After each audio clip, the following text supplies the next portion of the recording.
کیا آپ جانتے ہیں کہ دنیا کی ایک عظیم اور خوشحال قوم جو اپنی معیشت، زراعت اور انجینئرنگ کے لیے مشہور تھی، ایک ہی رات میں کیسے برباد ہو گئی؟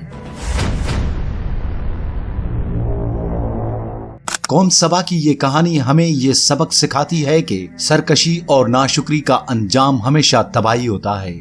آج ہم اسی قوم کی عبرتناک داستان کو حقائق، تاریخ، واقعات اور اعداد و شمار کے ساتھ آپ کے سامنے پیش کریں گے۔ قوم سبا عرب کے جنوب مغربی علاقے میں موجودہ یمن کی سرزمین پر آباد تھی۔ یہ قوم دنیا کی عظیم تہذیبوں میں شمار ہوتی تھی، جو اپنی جدید انجینئرنگ، زراعت، تجارت اور خوشحالی کی وجہ سے مشہور تھی۔ ان کی سرزمین کو جغرافیائی لحاظ سے بھی بہت اہمیت حاصل تھی، کیونکہ وہ تجارتی راستوں کے مرکز پر واقع تھی، جسے ان کی معیشت کو بہت زیادہ فائدہ پہنچتا تھا۔ قوم سبا کی ترقی اور خوشحالی کی بنیاد ان کی بہترین زراعت اور پانی کے ذخائر کی حیرت انگیز مینجمنٹ تھی۔ وہ زراعت کے شعبے میں اپنی مہارت کی وجہ سے بہت ترقی یافتہ تھے، اور اس میدان میں انہوں نے ایسے جدید طریقے اپنائے تھے جو اس دور کی کسی اور قوم کے پاس نہیں تھے۔ ان کی زمینیں نہایت زرخیز تھیں، اور انہوں نے اپنی زراعت کو بڑھانے کے لیے نہایت منظم اور منصوبہ بند طریقے اختیار کیے تھے۔ قوم سبا کے پاس دو بڑے اور شاندار باغات تھے جو اپنے سرسبز و شاداب ہونے کی وجہ سے مشہور تھے۔ ان باغات میں کھجور، انگور، انار، زیتون اور دیگر انواع و اقسام کے پھلدار درختوں کی بھرمار تھی۔ یہ باغات اس قدر شاندار تھے کہ ان کے پھلوں کی پیداوار پورے علاقے میں مشہور تھی، اور یہ پھل نہ صرف ملک کے اندر استعمال ہوتے تھے بلکہ تجارت کے ذریعے بیرونی ممالک کو بھی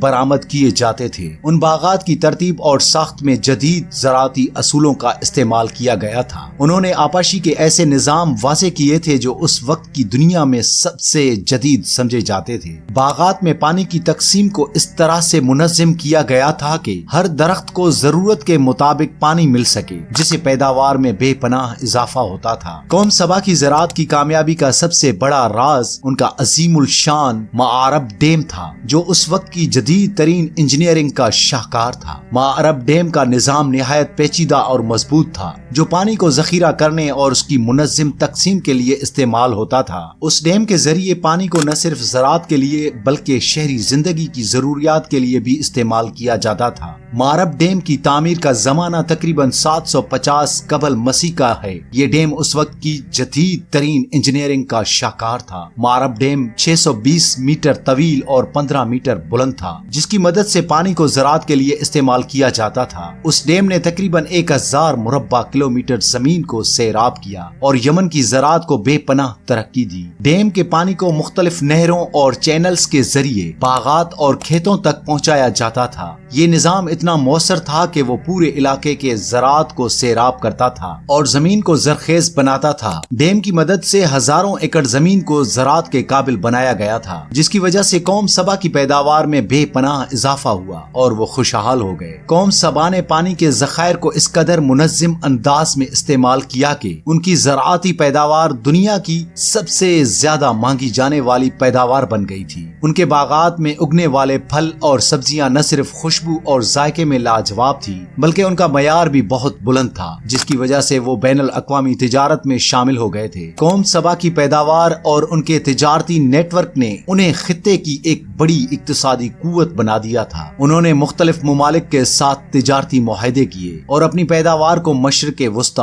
افریقہ اور ایشیا تک پہنچایا۔ قوم سبا کے لوگوں نے نہ صرف پانی کے ذخائر بلکہ اپنی سرزمین کے دیگر قدرتی وسائل کو بھی بہت عمدگی سے استعمال کیا۔ انہوں نے اپنی زمین کی زرخیزی اور موسمی حالات کا بھرپور فائدہ اٹھایا اور ایسے زرعی طریقے اپنائے جن کی وجہ سے ان کی پیداوار میں ہر سال اضافہ ہوتا رہا۔ قوم سبا ان دو اہم خوشبودار گوندوں کی پیداوار کے لیے بھی مشہور تھی جو نہایت قیمتی اور نایاب سمجھے جاتے تھے۔ یہ اشیاء اس دور کے مذہبی رسومات، علاج اور خوشبوؤں کے لیے استعمال ہوتی تھی، اور ان کی بین الاقوامی تجارت نے قوم سبا کی معیشت کو بہت زیادہ مضبوط کیا۔ قوم سبا کے لوگوں نے اللہ کی عطا کردہ نعمتوں کو غرور اور تکبر کا ذریعہ بنایا۔ انہوں نے اللہ کے احکامات کو نظر انداز کیا اور ظلم و زیادتی کی روش اختیار کی۔ ان کی خوشحالی اور ترقی نے انہیں اس قدر مغرور بنا دیا کہ وہ اللہ کی عبادت کرنے کے بجائے بتوں کی پوجا کرنے لگے۔ قرآن مجید میں قوم سبا کے اس واقعے کا ذکر ان الفاظ میں کیا گیا ہے: جس کا ترجمہ ہے اور ہم نے ان کے دونوں باغات کو 2 ایسے باغات سے بدل دیا جن میں کڑوے پھل اور چھاؤں کے درخت تھے اور تھوڑی سی بیریاں تھی۔ سورہ سبا آیت نمبر 16۔ جب قوم سبا نے اللہ کی نافرمانی کو اپنا معمول بنا لیا اور اپنے اعمال کو درست کرنے کے بجائے سرکشی اور ناشکری کی راہ اپنائی تو اللہ تعالیٰ نے ان پر اپنے عذاب کو نازل کرنے کا فیصلہ کیا۔ ایک دن موسلا دھار بارشوں کے نتیجے میں وہ عظیم الشان معرب ڈیم جو قوم سبا کی خوشحالی کا مرکز تھا ٹوٹ گیا۔ ڈیم کے ٹوٹنے کے بعد ایک شدید سیلاب نے پوری سرزمین سبا کو اپنی لپیٹ میں لے لیا، جس نے ان کی زمینوں، باغات اور معیشت کو بری طرح متاثر کیا۔ معرب ڈیم کی تباہی کوئی معمولی حادثہ نہیں تھا، یہ ایک قدرتی آفت تھی جو قوم سبا کے لیے انتباہ اور سبق تھی۔ سیلاب کی شدت اس قدر تھی کہ تاریخی حوالوں کے مطابق تقریباً 200 دیہات اور شہر اس آفت کی زد میں آ کر تباہ ہو گئے۔ سیلاب نے زمینوں کو اس حد تک متاثر کیا کہ وہ دوبارہ قابل کاشت نہ رہیں اور وہاں کی زراعت مکمل طور پر برباد ہو گئی۔ یہ واقعہ قوم سبا کے لیے ایک لمحہ فکریہ تھا کیونکہ ان کی سالانہ پیداوار میں 80% سے زیادہ کی کمی واقع ہوئی تھی۔ سیلاب کے بعد قوم سبا کی معیشت مکمل طور پر تباہ ہو گئی۔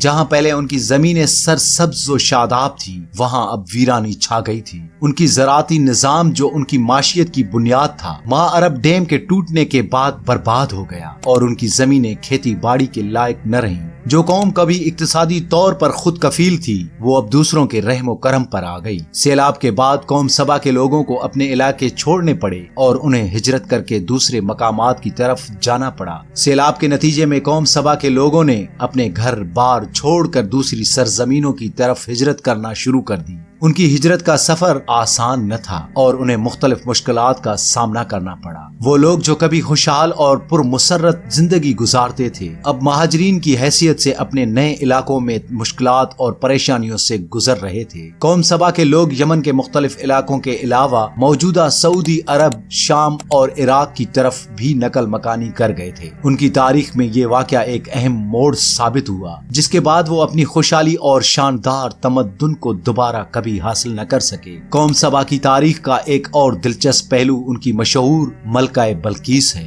جنہیں قوم سبا کی سب سے مشہور اور عقل مند حکمرانوں میں شمار کیا جاتا ہے۔ ملکہ بلقیس کی حکمت اور تدبر کی مثالیں آج بھی دی جاتی ہیں۔ ان کے دور حکمرانی میں قوم سبا نے نہ صرف زراعت اور تجارت میں ترقی کی بلکہ ان کی مملکت کی وسیع حدود کا بھی خاصا دائرہ تھا۔ ملکہ بلقیس کی شہرت کا ذکر قرآن پاک میں بھی ملتا ہے، جہاں حضرت سلیمان علیہ السلام اور ان کے درمیان ملاقات کا واقعہ بیان کیا گیا ہے۔ حضرت سلیمان علیہ السلام نے ملکہ بلقیس کو اللہ کی توحید کی دعوت دی تھی اور ان کی بصیرت و حکمت نے ملکہ بلقیس کو حق کی پہچان کرنے میں مدد دی۔ یہ ملاقات نہ صرف مذہبی لحاظ سے اہمیت رکھتی ہے بلکہ یہ ایک تاریخی واقعہ بھی ہے جو قوم سبا کے عظیم دور کی عکاسی کرتا ہے۔ قوم سبا کی خوشحالی، ان کی ترقی یافتہ زراعت اور پانی کی مینجمنٹ کے حیران کن نظام نے انہیں اس دور کی سب سے خوشحال قوموں میں شامل کیا تھا۔ لیکن جب انہوں نے اللہ کی عطا کردہ نعمتوں کی ناشکری کی اور اپنے اعمال کو درست کرنے کے بجائے سرکشی اور غرور کی راہ اختیار کی تو وہ اپنی ہی بنائی ہوئی تعمیرات کی بربادی کا شکار ہو گئے۔ اس قوم کی کہانی اس بات کی یاد دہانی کرواتی ہے کہ جب ایک قوم اللہ کی نعمتوں کی ناشکری اور نافرمانی کرتی ہے تو وہ اللہ کی رحمتوں سے محروم ہو جاتی ہے، جیسے قوم سبا کو ان کی سرکشی کی وجہ سے اللہ کے عذاب کا سامنا کرنا پڑا۔ قوم سبا کی کہانی ہمیں یہ سبق دیتی ہے کہ اللہ کی نعمتوں کا شکر ادا کرنا چاہیے، ورنہ ناشکری کا انجام ہمیشہ تباہی کی صورت میں نکلتا ہے۔ اگر ہم اللہ کی عطا کی ہوئی نعمتوں کو قدر کی نگاہ سے نہیں دیکھیں گے اور اللہ کے احکامات کو نظر انداز کریں گے تو ہم بھی قوم سبا جیسی بربادی کا شکار ہو سکتے ہیں۔ قوم سبا کی داستان ہمیں یہ یاد دلاتی ہے کہ دنیا کی کوئی بھی خوشحالی یا ترقی اللہ کی مرضی کے بغیر ممکن نہیں۔ اگر ہم اللہ کے احکامات کی پیروی کریں گے اور اپنی زندگی میں شکر گزاری کو اپنائیں گے تو اللہ کی رحمت ہمیشہ ہم پر سایہ فگن رہے گی۔ قوم سبا کی تباہی ہمیں یہ سبق دیتی ہے کہ غرور اور ناشکری کبھی بھی کامیابی کی راہ نہیں ہے، بلکہ اللہ کی فرمانبرداری اور شکر گزاری ہی ہماری اصل کامیابی کی کنجی ہے۔ اگرچہ قوم سبا کا عظیم تمدن اب ماضی کا قصہ بن چکا ہے، لیکن ان کی کہانی